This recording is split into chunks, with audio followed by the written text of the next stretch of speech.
ঘোড়া কিনছে, ঘোড়া চুরি করছে, চুরি করে বাজারে গেছে বেচতে, বাজারে বেচতে যাওয়ার পরে আর এক ফাঁকিবাজে আইসে কয় দেখি আপনার ঘোড়ায় দৌড়ায় কেমন, ঘোড়া যে আপনার কিনবো এটা কেমনে দৌড়ায় একটু দেখে নিতাম না। একবার ঘোড়াটা কিনে নিয়ে একবার উত্তর দিকে যায়, একবার দক্ষিণ দিকে যায়, কয় দেখি ভালোই দৌড়ায়, আর একবার দৌড় দিয়ে আসি।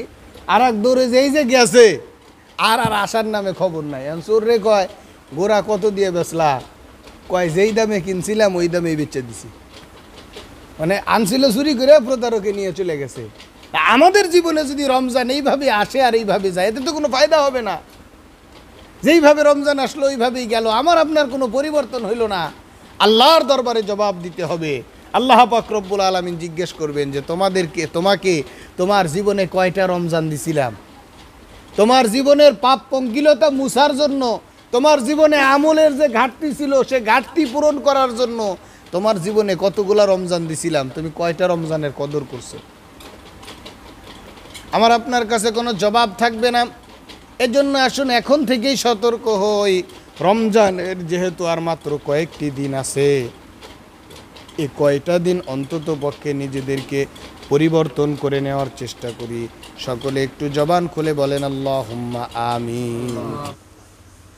পবিত্র রমজানুল মোবারকের দ্বিতীয় জুমায় আমরা জুমার সালাত আদায় করার জন্য এসেছি, বসেছি, বলি আলহামদুলিল্লাহ।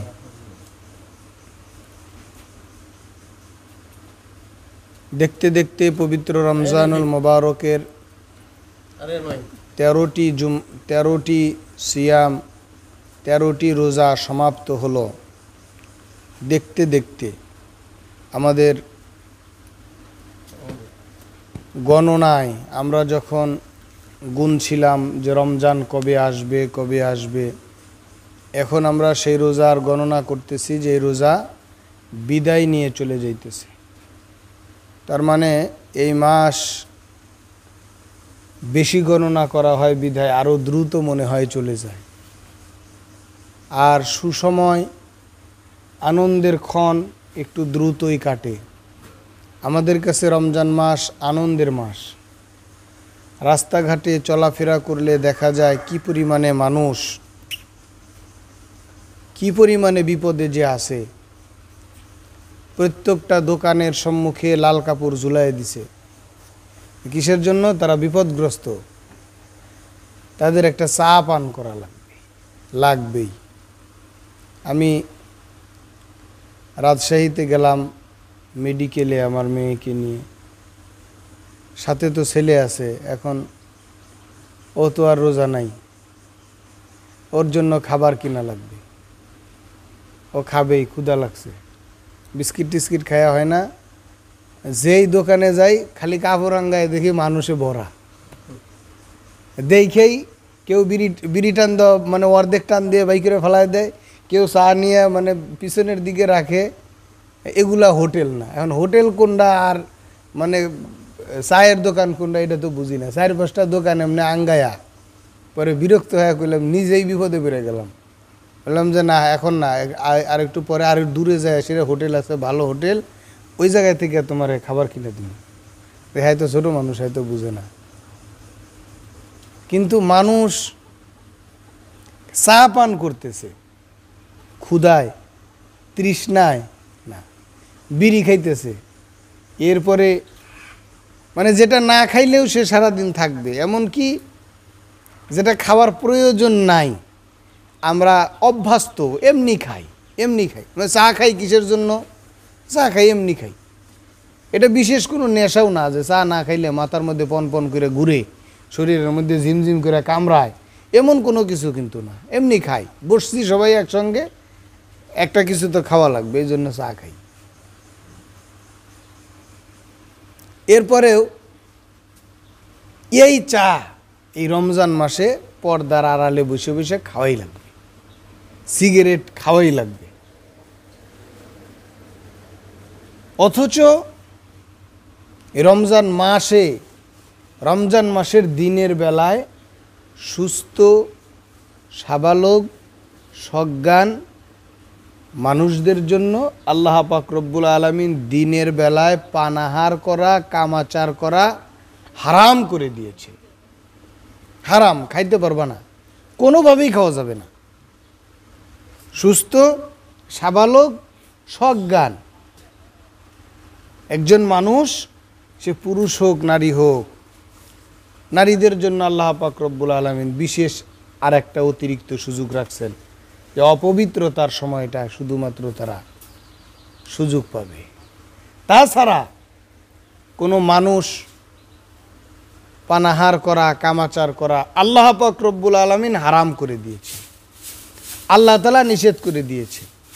কিন্তু আল্লাহ পাক রব্বুল আলামিনের সেই নিষেধকে উপেক্ষা করে অপ্রয়োজনীয় খাবার ভক্ষণ করছে হাজারে হাজারে নয়, লাখে লাখে নয়, কোটিয়ে কোটিয়ে মুসলমান বলি নাউজুবিল্লাহ। আল্লাহ পাক রব্বুল আলামিন তাদের কঠোর বিচার করবেন, কঠিন বিচার করবেন। এবং এই যে সিয়াম সাধনা, এই রোজা রাখা, দিনের বেলায় নির্দিষ্ট কিছু দিন অর্থাৎ একটি মাস, হয় 29 দিন অথবা 30 দিন, আল্লাহ পাক রব্বুল আলামিন পানাহার থেকে বিরত থাকার কথা বলেছেন, কামাচার থেকে বিরত থাকার কথা বলেছেন, আমাদের কল্যাণে, আমাদের প্রয়োজনে, বলি সুবহানাল্লাহ।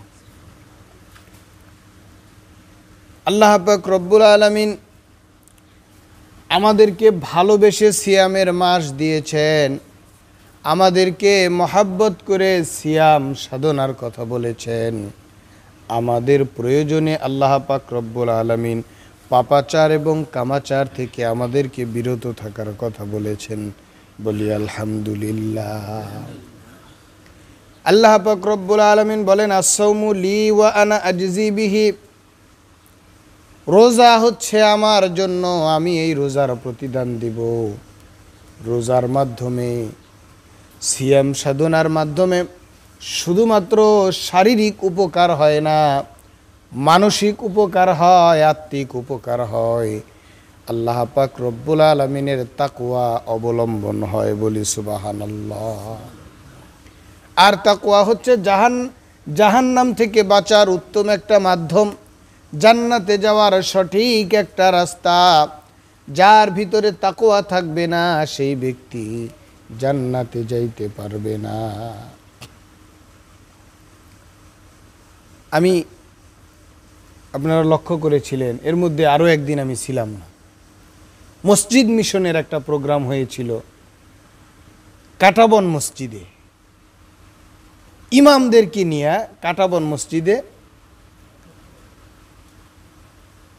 একটা প্রোগ্রাম হলো। সেই প্রোগ্রামে ধর্ম উপদেষ্টা থেকে নিয়ে শুরু করে দেশের বড় বড় ইসলামিক স্কলার যিনারা ছিলেন তিনারা এসেছিলেন। সেখানে হেডিং দেওয়া হয়েছে যে আলোচনা কি হবে, সিয়ামের তাৎপর্য, সিয়ামের গুরুত্ব সমাজে এবং রাষ্ট্রে কতটুকু, এটার উপরে ব্যাপক আলোচনা হলো। যিনি প্রবন্ধক ছিলেন, এটার উপরে যিনি লিখেছিলেন, ডক্টর আহমদ আব্দুল কাদির, চট্টগ্রাম বিশ্ববিদ্যালয়ের একজন প্রফেসর। রোজার ব্যাপারে এত তাৎপর্যপূর্ণ, এত মানে যৌক্তিক প্রবন্ধ উপস্থাপন করেছিলেন। উনি প্রায় প্রবন্ধ পাঠ করেছিলেন প্রায় 40 মিনিট। এতে করে উনি বললেন যে না, আমি যতটুকুন লিখেছি 3 ভাগের 1 ভাগ আমি উপস্থাপন করতে পেরেছি, আরও 2 ভাগ গচ্ছিত আছে। এটা আমি আপনাদেরকে শোনাইতে পারলাম না সময়ের অভাবে। সেখানে সিয়ামের ব্যাপারে, সিয়াম সমাজে এবং রাষ্ট্রে কতটুকুন ভূমিকা রাখতে পারে এই ব্যাপারে প্রবন্ধ যারা উপস্থাপন করেন, যারা শিক্ষিত মানুষ আছেন বুঝবেন। একটা প্রবন্ধ যদি আমি উপস্থাপন করতে, যেটা সব কিছু নতুন হওয়া লাগবে। ইতিপূর্বে এ বিষয়ের উপরে যদি কোনো কিছু আমি উপস্থাপন করতে চাই যে ইতিপূর্বে কেউ এ ব্যাপারে কিছু বলেছেন, তাহলে সেটা রেফারেন্স থাকা লাগবে যে অমুক ব্যক্তি এই বিষয়ের উপরে এই কথা বলেছিলেন, আমি আমার প্রবন্ধে এই কথাটা সংযুক্ত করছি, মানে প্রমাণ হিসেবে। এটা করতে পারবেন, কিন্তু আপনার এখানে নতুনত্ব কিছু নিয়ে আসা লাগবে। তো ডক্টর আব্দুল কাদির সাহেব বললেন যে এমন একটা বিষয় আমাকে দেওয়া হলো এবং আমাকে জানানো হলো 4-5 দিন আগে যে আমি এটা নিয়ে যে ব্যাপক ঘাটাঘাটি করব যে আমার লেখার সঙ্গে অন্য কারো লেখা মিলছে কিনা, আমি এটারও সুযোগ পেলাম না। কিন্তু আপনারা যখন আলোচনা সমালোচনা করবেন তখন বুঝতে পারবেন। ওখানে তো সব ডক্টরেট পারসন, সব হাফেজ মাওলানা মুফতি, এবং উনি বললেন যে আমি এ প্রবন্ধ লিখতে গিয়ে আল্লাহর কাছে সাহায্য চাইলাম, যে এটা কোনো ভার্সিটির লেকচার না, এটা সাধারণ কোনো মানুষের সম্মুখে কোনো সেমিনারে কোনো প্রবন্ধ উপস্থাপন করার বিষয় নয়। একে তো হচ্ছে সিয়াম অতি পরিচিত একটি ইবাদত মুসলমানদের নিকট, আর দ্বিতীয়ত হলো আমি যাদের সম্মুখে এই প্রবন্ধ উপস্থাপন করতে যাচ্ছি তারা এই সিয়ামের উপরে ব্যাপক পণ্ডিত।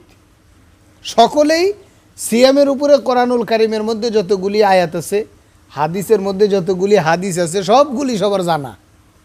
এখন আমি এটার মধ্যে নতুনত্ব কি দিব, এটা নিয়ে ব্যাপক চিন্তা গবেষণা করে এমন হৃদয়গ্রহী, এমন প্রয়োজনীয় কিছু তথ্য তিনি উপস্থাপন করলেন। যে আমরা রোজাটাকে, সিয়ামটাকে মনে করি, মানে সাধারণ মানুষের তো সিয়াম নিয়ে কোনো চিন্তা নাই, আল্লাহর ফরজ বিধান রাখলে রাখতেছে, আর যে না রাখে সে না রাখতেছে, কি বলেন, তাই না?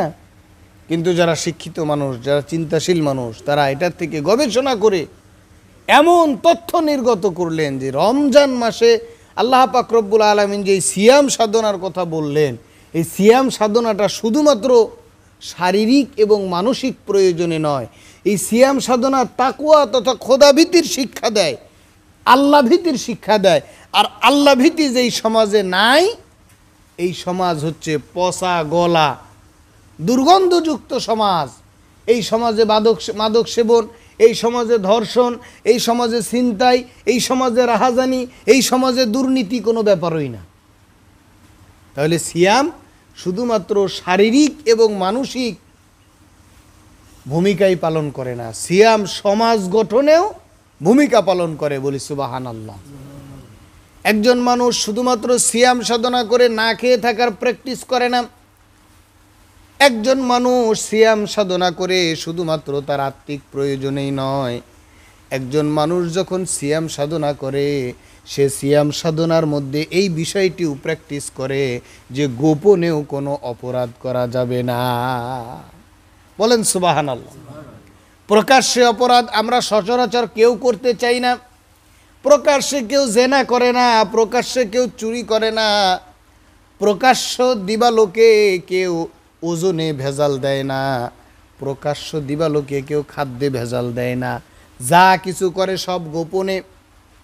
সিয়াম সাধনা এমন একটি ইবাদত, এই ইবাদত করা অবস্থায় গোপনেও কোনো অপরাধ করা যায় না। বলেন সুবহানাল্লাহ। একজন মানুষ সিয়াম সাধনা করছে, রোজা রাখতেছে, রোজা রাখা অবস্থায় পানাহার করা হারাম, চুরি করাও হারাম, ডাকাতি করাও হারাম, ব্যবসায় ভেজাল দেওয়াও হারাম। হারাম আল্লাহ পাক রব্বুল আলামিনের পক্ষ থেকে নিষিদ্ধ, করলেই গুনাহ হবে, মারাত্মক ধরনের গুনাহ হবে, বড় গুনাহ হবে, এবং তার জন্য শাস্তি নির্ধারিত, শাস্তি পেতেই হবে। অন্যান্য অপরাধগুলি যেইভাবে হারাম, সিয়াম সাধনা রত অবস্থায় পানাহার করাও হারাম, কামাচার করাও হারাম। এই পানাহারটা আমি আর আপনি প্রকাশ্যে করতাম, কিন্তু রমজান মাস হওয়ার কারণে এটা যে অপরাধ, যারা পানাহার করে তারাও বুঝে, যার কারণে তারা দোকানের সম্মুখে, হোটেলের সম্মুখে পর্দা টানায়া নেয়, তারাও কিন্তু বুঝে। আমি রানীগঞ্জ গেলাম ওষুধ আনার জন্য, একজন হিন্দুর দোকানে বসে বসে সে চা আর বিড়ি খাইতেছে, কিন্তু আমি দেখলাম যে আমি যাওয়ার সঙ্গে সঙ্গে সে দ্রুত এই বিড়িটা নিভায়ে ফেললো এবং চাটা পিছনে লুকায়ে ফেললো। আমি মনে করেছিলাম সে মুসলমান, কিন্তু তার অটো দিয়েই আবার আসলাম। পরে দেখি যে তার গলায় মালা, হিন্দুদের মালা। পরে আমি জিজ্ঞেস করলাম যে ভাই আপনিও হিন্দু, কিছু মনে করেন না? হ্যাঁ আমি হিন্দু। আমার কাছে মনে হলো সেও বুঝতে পেরেছে যে রোজার মাস, হুজুর মানুষ আইছে, কিভাবে পান করি, কিভাবে খাই। তাহলে যারা সিয়াম সাধনা করে তারা অপরাধ মুক্ত থাকার প্র্যাকটিস করে, শুধুমাত্র পানাহার নয়, শুধুমাত্র কামাচার নয়, এমনকি তারা যখন ঘরে থাকে, ঘরে থেকেও যদি পানি পান করে, ঘরে থেকেও যদি কোনো খাবার গ্রহণ করে নেয়, তাহলে হয়তোবা আমাদেরকে অন্য কোনো মানুষ দেখলো না, কিন্তু আল্লাহ পাক রব্বুল আলামিনের দৃষ্টিতে আমরা ধরা পড়ে যাব। গোপনেও কোনো অপরাধ করা যাবে না। পানাহারটা রমজান মাসে রোজা রাখা অবস্থায় বা কোনো মুসলমানের উপরে পানাহার করাটা কিন্তু একটা অপরাধ, হারাম, কামাচার হারাম। কিন্তু এই পানাহারও আমরা গোপনে কেউ করি না। গোপনে অপরাধ করা বা প্রকাশ্যে অপরাধ করা সবগুলির প্র্যাকটিস সকলেই সমন্বিতভাবে গ্রহণ করে বলি আলহামদুলিল্লাহ। তাকওয়ার প্র্যাকটিস হয় আল্লাহ ভীতি, বলে যে গোপনে পান করে না কেন, খায় না কেন আল্লাহর ভয়ে, প্রকাশ্যে পান করে না কেন, খায় না কেন আল্লাহর ভয়ে। রমজান মাসে একজন রোজাদার রোজা রাখা অবস্থায় ঝগড়াও করে না, মিথ্যা কথাও বলে না, নামাজও ছেড়ে দেয় না, এরপরে আরও যত অন্যায়মূলক কাজ আছে সবগুলি পরিহার করার চেষ্টা করে, আর যত ন্যায় কাজগুলি আছে সবগুলিকে এর সঙ্গে সংযুক্ত করার চেষ্টা করে বলি আলহামদুলিল্লাহ। তার মানে এখানে আমলের প্র্যাকটিস হয়, তাকওয়ার প্র্যাকটিস হয়। তাকওয়ার প্র্যাকটিস যদি চলে, যদি পরিপূর্ণরূপে ট্রেনিংটা আমরা গ্রহণ করতে পারি, যদি তাকওয়ার প্রশিক্ষণটা যদি সঠিকভাবে গ্রহণ করা হয়, রমজান মাস সিয়াম সাধনার মাস, তাকওয়া অর্জনের মাসে আল্লাহ পাক রব্বুল আলামিন তো বলেছেন, ইয়া আইয়ুহাল্লাযীনা আমানু কুতিবা আলাইকুমুস সিয়ামু কামা কুতিবা আলাল্লাযীনা মিন ক্বাবলিকুম লাআল্লাকুম তাত্তাকুন। ওহে তোমরা যারা ঈমান আনয়ন করেছো, তোমাদের উপরে সিয়ামকে ফরজ করা হয়েছে, রোজাকে ফরজ করা হয়েছে, যেমনিভাবে ফরজ করা হয়েছিল তোমাদের পূর্ববর্তীদের উপরে। কেন? লাআল্লাকুম তাত্তাকুন, যাতে করে তোমরা মুত্তাকি হতে পারো। এই মুত্তাকি হওয়ার প্রশিক্ষণ ট্রেনিংটা যদি রমজান মাসে ঠিক মতো আমরা গ্রহণ করতে পারি, তাহলে বাকি 11 মাস এই তাকওয়ার উপরে চলা আমাদের জন্য সহজ হয়ে যাবে বলি সুবহানাল্লাহ। তাকওয়ার প্রশিক্ষণ যদি সঠিকভাবে গ্রহণ করতে পারি, রমজান মাস সিয়াম সাধনা যদি সঠিকভাবে হয়ে যায়, তাহলে আমাদের মধ্যে মিথ্যা থাকবে না, চগলখুরি থাকবে না, ধোঁকাবাজি থাকবে না, পরনিন্দা থাকবে না, অন্যের হক নষ্ট করা থাকবে না, মানুষকে কষ্ট দেওয়া থাকবে না। এরপরে যত অন্যায়মূলক কাজ আছে সমস্ত কাজগুলি যখন আমাদের অন্তর থেকে বিদূরিত হয়ে যাবে, তখন এই অন্যায় কাজগুলি সমাজ থেকেও দূর হতে বাধ্য হবে। সম্মানিত হাজিরিন, শুধুমাত্র সমাজ নয়, যিনারা রাষ্ট্রের গুরুত্বপূর্ণ দায়িত্বে রয়েছে তারাও যদি মুত্তাকি হয়, রমজান মাসের এই সঠিক শিক্ষাটা যদি তাদের হৃদয়ে লালন করতে পারে, তাকওয়া যদি তাদের হৃদয়ের মধ্যেও থাকে, তাহলে একটা সিগনেচার যার মূল্য 5,000 10,000 নিয়ে একটা অন্যায় করা তার পক্ষেও সম্ভব হবে না। জবান খুলে বলেন সুবহানাল্লাহ। কিন্তু সেটা হয় না। আমরা আমাদের জীবনে দেখি ম্যাক্সিমাম রাষ্ট্রীয় গুরুত্বপূর্ণ দায়িত্বেও যারা রয়েছে ম্যাক্সিমাম অসৎ। আমাদের সমাজে যদি কোনো মানুষ থাকে রাষ্ট্রের গুরুত্বপূর্ণ একটি দায়িত্বে রয়েছে, যার বেতন মাসে 1 লক্ষ টাকা, সে 30 বছর 40 বছর চাকরি করার পরে তার জমি হচ্ছে 500 বিঘা, তার আমেরিকায় 2টা বাড়ি আছে, ঢাকায় 10টা বাড়ি আছে, গাজীপুরে 5টা বাড়ি আছে, এলাকায় সমানে দান খয়রাত করে। আমরা বলি সফল ব্যক্তি, হ্যাঁ একজন মানুষ, সঠিক মানুষ, জীবনে দান খয়রাত তো করলো, জীবনে এত এত সম্পদের মালিক হয়ে গেছে। কেমনে হয়েছে? মাসে তো তার বেতন 1 লক্ষ টাকা, তার পুরা বছর জুড়ে ইনকাম হইল 12 লক্ষ টাকা, তার খরচই তো যায় 50 লক্ষ টাকা। 12 লক্ষ টাকা যে ব্যক্তিটা ইনকাম করে তার খরচ যায় 50 লক্ষ টাকা। সে যে গাড়িটায় চলাফেরা করে এটার দাম 1 কোটি টাকা। এরপরে তার শত শত বিঘা জমি, বিশাল বিশাল অট্টালিকা। আমাদের কাছে খুব ভালো লাগে, নিজেদেরকে ধন্য মনে করে যে আমি অমুকের এলাকার লোক, অমুক ধনী ব্যক্তির এলাকার লোক, আমারে চিনো না, এভাবে পরিচয় দেয়। এ ব্যক্তি এই যে 30-40 বছর চাকরি করলো, আর এই 30-40 বছর ব্যাপী রমজান মাসে রোজা রাখলো, ও তাকওয়ার প্র্যাকটিস করে নাই, ও না খেয়ে থাকার প্র্যাকটিস করেছে, শুধুমাত্র দিনের বেলা খায় নাই, আর যা আছে সব ঠিকঠাক মতো চালায়া গেছে। এই সিয়াম সাধনায় আল্লাহ পাক রব্বুল আলামিনের দরবার থেকে আজর পাওয়া যাবে না। সর্বপ্রকার পানাহার এবং কামাচার থেকে বিরত থাকতে হবে, লোভ লালসা থেকে বিরত থাকতে হবে, সর্বপ্রকার গুনাহ খাতা থেকে বিরত থাকতে হবে। সিয়াম সাধনা শুধুমাত্র না খেয়ে থাকার নাম নয়, প্রত্যেকটি অঙ্গ প্রত্যঙ্গের জন্য আল্লাহ পাক রব্বুল আলামিন সিয়ামকে নির্বাচন করে দিয়েছেন। এমনকি আমার আপনার যে অন্তর, আমার আপনার যে মন, এই মনকেও সিয়াম সাধনা করার জন্য আল্লাহ পাক রব্বুল আলামিন নির্দেশ দিয়েছে। মনে কি চায়? মনে তো খালি অপরাধ করতে চায়, বেশি বেশি খাইতে চায়, বেশি বেশি ধরতে চায়, বেশি বেশি নিতে চায়, বেশি বেশি করতে চায়, যেটা প্রয়োজন না, হালাল হারাম বুঝে না, ভালো মন্দ বুঝে না, খালি বিলাসিতা, খালি বেশি পাওয়ার আশা আকাঙ্ক্ষা। সব কিছুকে কন্ট্রোল করে সিয়াম সাধনা করতে হবে। সিয়াম শুধুমাত্র না খেয়ে থাকার নাম নয়, সর্বপ্রকার পানাহার এবং কামাচার থেকে বিরত থাকার প্রশিক্ষণ নিতে হবে। অন্যান্য সময় মিথ্যা কথা বলার অভ্যাস আমাদের কিছুটা আছে, কেউ কয় ডাইরেক্ট, কেউ কয় একটু ঘুরায় ফিরাইয়া, কিন্তু দুইজনই মিথ্যা কথা বলে। মিথ্যা কথাকে আল্লাহ পাক রব্বুল আলামিন হারাম করেছেন, কবিরা গুনাহ।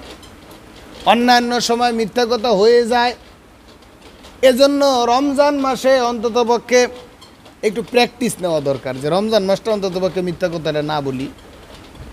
যদি দেখি কথা বললেই মিথ্যা কথা হয়ে যায়, তাহলে কথা বলা বন্ধ করে দেই। এরকমভাবে মিথ্যা কথা একটা উদাহরণ। যত অন্যায় অনাচার আছে, সমস্ত অন্যায় অনাচার থেকে বিরত থাকতে হবে। বিরত থেকে এরপরেও যদি আমার আপনার থেকে কোনো গুনাহ সংগঠিত হয়ে যায়, প্রথম দিনে হয়ে গেল, দ্বিতীয় দিনে কন্ট্রোল করতে হবে, দ্বিতীয় দিনে হয়ে গেল, তৃতীয় দিন কন্ট্রোল করতে হবে, তৃতীয় দিনে হয়ে গেল, চতুর্থ দিন কন্ট্রোল করতে হবে। অন্যায় অনাচার থেকে নিজেকে বিরত রাখার জন্য কন্ট্রোল করতে হবে, সর্বাধিক চেষ্টা করতে হবে। চেষ্টা মুজাহাদা করব না, আগে যেমন ছিলাম এখনও তেমনই থাকবো, শুধুমাত্র শেষ রাত্রে সেহেরি খাবো আর মাগরিবের সময় ইফতার করব। এই সিয়াম সাধনার কথা আল্লাহ পাক রব্বুল আলামিন বলেন না। আল্লাহ পাক রব্বুল আলামিন যে সিয়ামের কথা বলেছেন, এই সিয়াম পানাহার এবং কামাচার থেকে, সর্বপ্রকার পানাহার এবং কামাচার থেকে, কাম প্রবৃত্তি থেকে, লোভ লালসা থেকে, অন্যায় অনাচার থেকে বিরত থাকার কথা বলেছেন। বলি সুবহানাল্লাহ।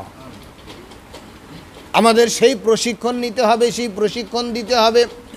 সে প্রশিক্ষণ যদি আমার আপনার সমাজে, আমার আপনার জীবনে, আমার আপনার পরিবারে, আমার আপনার রাষ্ট্রে চালু থাকে, চালু হয়, তাহলে এই সমাজ শুধুমাত্র ব্যক্তি নয়, শুধুমাত্র সমাজ নয়, এই দেশটাও সোনার দেশে পরিণত হয়ে যাবে। বলি সুবহানাল্লাহ। রমজান মাস সহানুভূতির মাস, রমজান মাস একে অপরকে সহযোগিতা করার মাস, রমজান মাস আল্লাহ পাক রব্বুল আলামিনের পক্ষ থেকে অধিক ফজিলত লাভের মাস। বলি সুবহানাল্লাহ। এই মাসে ইবাদত বন্দেগীও যেমন বেশি করতে হবে, গুনাহ খাতাও তেমন করা যাবে না। ইবাদত বন্দিও চলবে, রোজাও চলবে, গুনাহ খাতাও চলবে, তাহলে তো হবে না। অন্যান্য মাসে টাইম পাস করার জন্য অনেকে তাস খেলে, অনেকে ক্যারাম বোর্ড খেলে। অন্যান্য মাসে কিন্তু আবার জায়েজ না, অন্যান্য মাসেও হারাম, কিন্তু অন্ততপক্ষে রমজান মাসটা একটু বাদ রাখে। অনেকে এখন তো আবার মোবাইলে জুয়া চালু হয়ে গেছে। আগে তো জুয়া খেলার জন্য পুষ্কুনির ধারে, এরপরে বাঁশঝাড়ের তলে, আরও বিভিন্ন জায়গায় জঙ্গলের ভিতরে যায় যায় জুয়া খেলতো। এখন জুয়া এমন সহজ করে দিছে, মোবাইলের মধ্যে জুয়া, সকলের সামনে বসে বসে খেলা ফকির হয়ে যাইতেছে, কেউ টের পাইতেছে না। বলেন নাউজুবিল্লাহ। সমস্ত হারাম কাজ থেকে বিরত থাকতে হবে। অবসর সময় কাটানোর জন্য কোরআন তেলাওয়াত করতে হবে, তাসবিহ তাহলিল করতে হবে, জিকির আজগার করতে হবে, জ্ঞান অন্বেষণ করতে হবে, আর বেশি বেশি ভালো কাজ করতে হবে।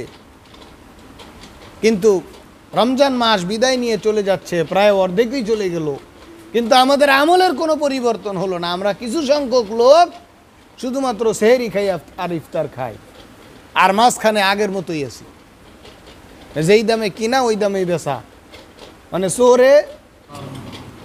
রমজান মাসে আমরা বেশি বেশি দান সদাকা করব। দান সদাকার ব্যাপারে আমরা সকলেই জানি যে রমজান মাসে আমরা সদাকতুল ফিতর দিই, ঈদের নামাজের আগে, মানে ফেতরা যেটাকে বলে, কি বলেন তাই না? এবং রমজান মাসকে হিসাব করে জাকাতের হিসাবটা করলে বেশি সুবিধা হয়, অন্য সময়ও করা যায়।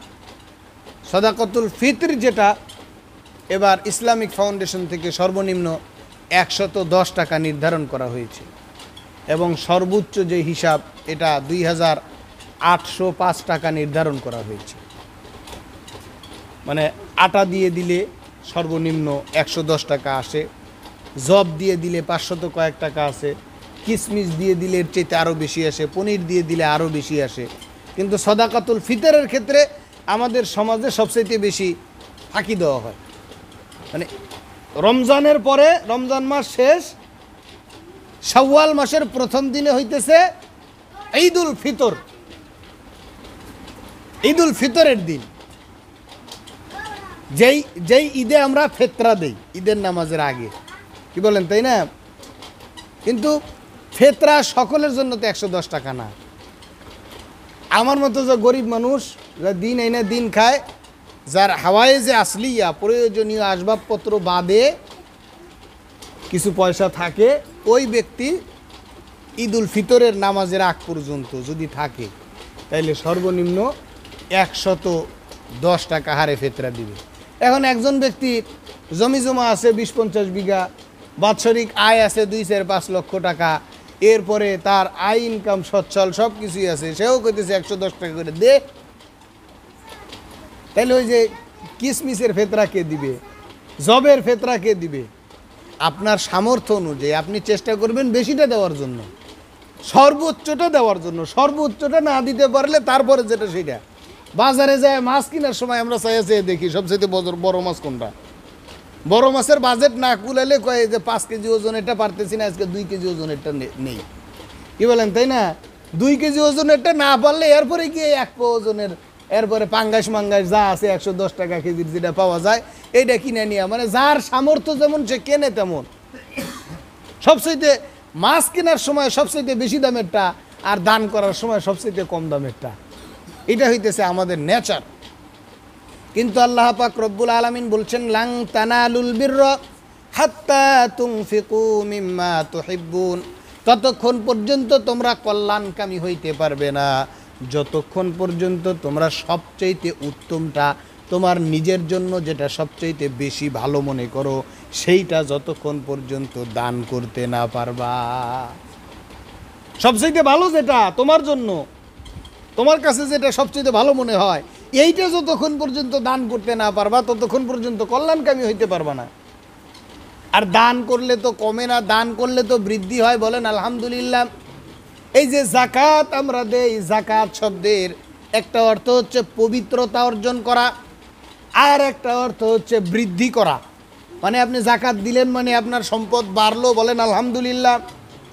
আমরা যদি শাব্দিক অর্থগুলিকে বিবেচনা করে আমাদের অন্তরে বিশ্বাস করাইতে পারি না, কিন্তু আল্লাহ পাক রব্বুল আলামিন যেটা বলেছেন এটাই বাস্তব, এটাই সত্য বলি আলহামদুলিল্লাহ। এজন্য যারা একেবারে পারেন না, কুলায়া উঠতে পারেন না, তারা 110 টাকা দিবেন। কিন্তু যাদের অর্থ আছে, ব্যাংকে 2-4-5 লাখ টাকা আছে, এই রমজানে হিসাব করে বাড়িতে ধরেন মাথা পিছু ফেতরা, আপনার বাড়িতে যদি ধরেন 4 জন সদস্য আছে, আপনার যদি সম্ভব হয় ওই পনির দিয়ে 2805 টাকা ধরেন 3000 টাকাই পড়লো, 3-12,000 টাকা যদি আপনি দান করে দিতে পারেন গরিব দুঃখীদেরকে, সমস্যাটা কি? আপনি দান করলেন মানে কল্যাণকামী হইলেন, দান করলেন মানে এটা আপনার অ্যাকাউন্টে জমা হইল, আর দুনিয়াতে রেখে দিলেন মানে এটা ভাগাভাগি হয়ে গেল। এজন্য সর্বোত্তমটা করার চেষ্টা করব। ধরেন ওই 2800 টাকাটা পারতেছি না, তাহলে একটু 2000 টাকাটা চেষ্টা করে দেখি। বাড়িতে 10 জন সদস্য আছে, 2000 টাকাটা দিলে 20,000 টাকা হয় ধরেন, বা 5 জন সদস্য আছে। আমাদের তো সকলের এখন পরিবার ছোট, একজনের পরিবার বিবেচনা করলে 2 জন 4 জন 5 জন 10 জনের পরিবার এখন নাই, কারণ ভাই মানে ভাগ বাটোয়ারা হয়ে যাওয়ার কারণে। এজন্য 5-10 হাজার টাকা দান করা কিন্তু আমাদের কোনো ব্যাপার না। রমজান মাসে 1 টাকা দান করলে আল্লাহ তাআলা 700 টাকা দান করা সব দিয়ে দেয়, বলি সুবহানাল্লাহ। এই রমজান মাস গরিব দুঃখীদের জন্য, মাদ্রাসার লিল্লা ফান্ডের জন্য দান করব। বছরে একটা সময়ই তো এই উপযুক্ত সময়, অন্য সময় তো আপনার পাবেন না, এত সুযোগ তো পাবেন না। তাহলে এইখানে সর্বনিম্নটা হিসাব করবেন কেন, সর্বোচ্চটা হিসাব করেন, যে সবচেয়ে বেশি যেটা এইটা দেই। এরপরে জাকাতের হিসাব, ফেতরার কথা বললাম, এইভাবে দিবেন, কিন্তু সর্বনিম্ন 110 টাকা। চালাকি করে খালি 110 টাকা দেওয়ার চেষ্টা করেন না, একটু চেষ্টা করবেন বেশিটা দেওয়ার জন্য। আর জাকাতের হিসাব হাওয়াইজে আসলিয়া ব্যতীত, প্রয়োজনীয় মালসামানা ব্যতীত 1 বছর যদি কারো কাছে সম্পদ স্থায়ী হয়। এবছর মুফতি আব্দুল মালিক সাহেবের ফতোয়া, মানে বাইতুল মোকাররমের খতিব সাহেব বলছেন যে 88,000 টাকা যদি কারো কাছে থাকে তাইলেই তার উপরে জাকাত ফরজ হয়ে যায়, 1 বছর যদি স্থায়ী হয় টাকাটা।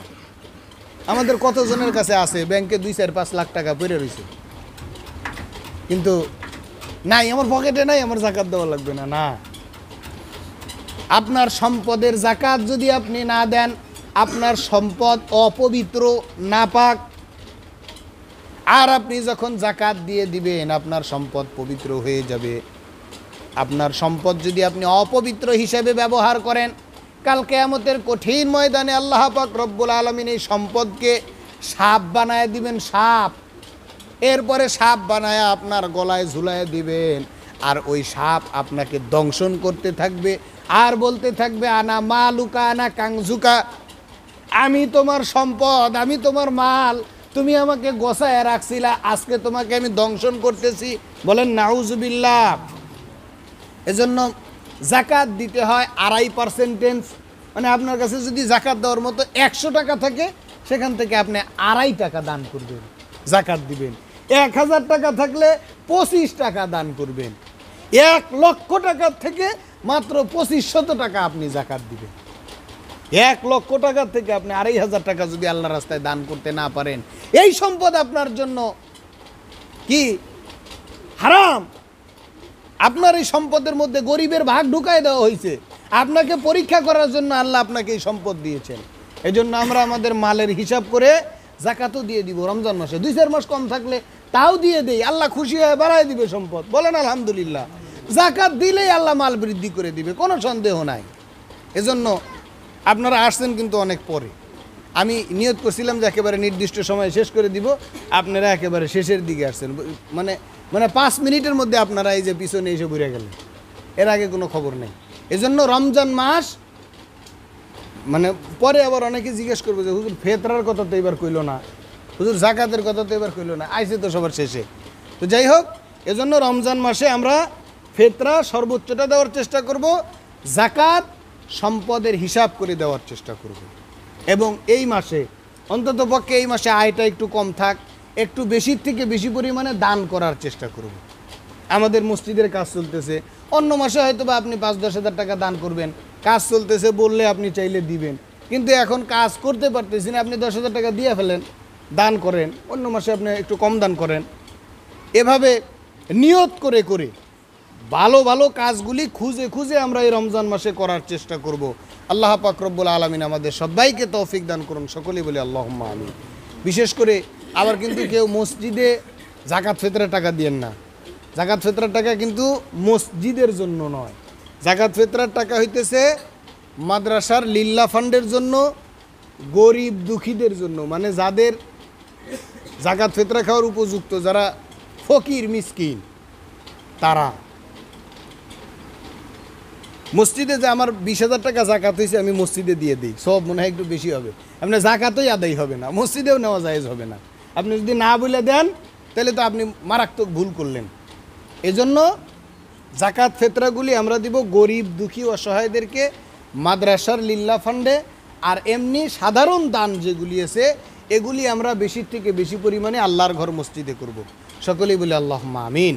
এবং বিশেষ করে আমরা বরাবরই বলে আসতেছি, গত সপ্তাহে একটু বলছিলাম, এবার আমি একটু শক্ত করে ভালো করে বলি, যেহেতু আপনাদের এখানে মাদ্রাসা আছে, বোর্ডিং খোলা হয়েছে, পুরা বছর ছাত্রদের জন্য রান্না করা হয়, একজন থাকুক আর 5 জন থাকুক, আপনারা অন্তত পক্ষে একটা ফিতরা বা জাকাতের একটা অংশ আপনাদের মাদ্রাসার জন্য নির্ধারিত করে রাখবেন। এরপরে বাকিগুলো অন্য জায়গায় দিয়ে দেবেন। একজনের বাড়িতে 4 জন সদস্য হইলে 3টা ফিতরা বাহিরে দিলেন, একটা ফিতরা অন্তত পক্ষে মাদ্রাসার লিল্লা ফান্ডের জন্য রাখলেন। অথবা জাকাতের কিছু পয়সা হলে, তাহলে গরিব দুঃখী যে ছাত্রগুলি আছে এগুলি ফান্ডে পয়সা থাকলে আনার সাহস করা যায়। ফান্ডেই পয়সা নেই, কার কাছে টাকা চাবো, কার কাছে নিয়ে আসবো, আসার পরে বাজার করার পয়সা নেই, মানে খাওয়ার পয়সা নাই, লজিং দেওয়ার জন্য দৌড়দৌড়ি করা লাগে, অনেক সময় লজিং থাইকেও আবার সেখান থেকে বিভিন্ন কারণে নিয়ে আসা লাগে, অথবা ছাত্রও যাইতে চায় না, খাইতে চায় না, বিভিন্ন সমস্যা হয়। এই জন্য মাদ্রাসার জন্য একটা ফান্ড রাখবেন, মসজিদের জন্য এক্সট্রা কিছু দান করার পরিকল্পনা গ্রহণ করবেন, সকলেই করবেন, সকলেই বলে ইনশাআল্লাহ। অল্প পারি